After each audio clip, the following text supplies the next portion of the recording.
खेती ਕਾਨੂੰਨਾਂ ਦੇ ਮੁੱਦੇ ਤੇ ਪ੍ਰਧਾਨ ਮੰਤਰੀ ਨਰਿੰਦਰ ਮੋਦੀ ਨੇ ਵੱਡਾ ਬਿਆਨ ਦਿੱਤਾ ਹੈ। ਉਹਨਾਂ ਕਿਹਾ ਕਿ ਕਿਸਾਨਾਂ ਦੀ ਭਲਾਈ ਲਈ ਕਾਨੂੰਨ ਲਿਆਂਦੇ ਗਏ ਸਨ।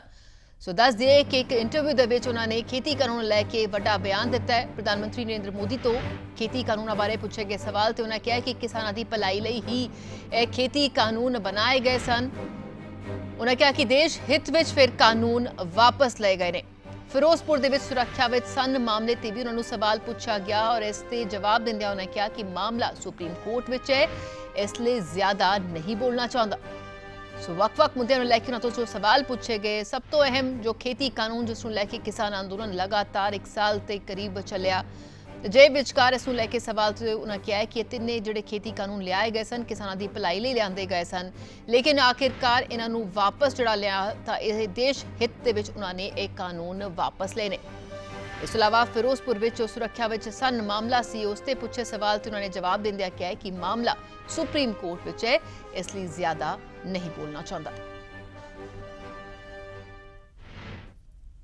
के समर्थक भी कह रहे थे that there was so much of personal capital. प्रधानमंत्री जी शायद कन्विंस नहीं कर पाए किसानों को कि ये देश हित में है, किसानों के हित में है, और उसकी वजह से आपके समर्थन भी जो हैं वो डिसअपॉइंट हो गए थे। तो क्या आप इसको एक व्यक्तिगत रूप में आप इसको एक हार मानते हैं? देखिए, मैं किसानों के दिल जीतने के लिए निकला हुआ इंसान हूँ।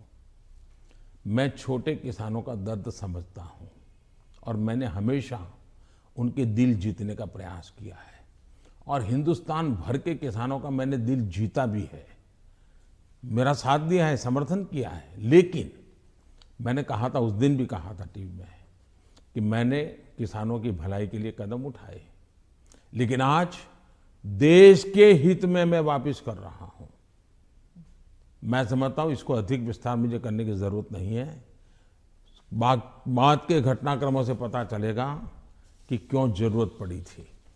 तो क्या आप एक डायलॉग करने के लिए फिर से तैयार हैं, किसानों को कन्विंस करने के लिए? इस देश के लोकतंत्र का ये सबसे पहला कर्तव्य बनता है, लोकतंत्र में जनप्रतिनिधि का और सरकार का, कि जनता के साथ संवाद करते ही रहना चाहिए और हम लगातार करते हैं।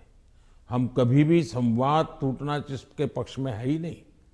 हर किसी को मुझे भी सुनना चाहिए, मेरी सरकार को भी सुनना चाहिए और बातचीत करना ही चाहिए। आप जब गए थे पंजाब तो आपका काफिला ब्रिज पे अटक गया था और आपने किसी ऑफिशियल को कहा कि आपने चीफ मिनिस्टर को कही है मैं जिंदा वापस जा रहा हूँ। बहुत सारी इन्वेस्टिगेशन भी चल रही है सिक्योरिटी को लेकर, लेकिन उस वक्त आपको कैसे महसूस हुआ था? ऐसा है कि इस विषय में मैंने पूरी तरह मौन रखा हुआ है, क्योंकि सुप्रीम कोर्ट स्वयं इसको गंभीरतापूर्वक इस बात को देख रही है। मेरा कोई भी वाक्य पूरी जो चल रहा है उस पर प्रभाव पैदा करे यह उचित नहीं है।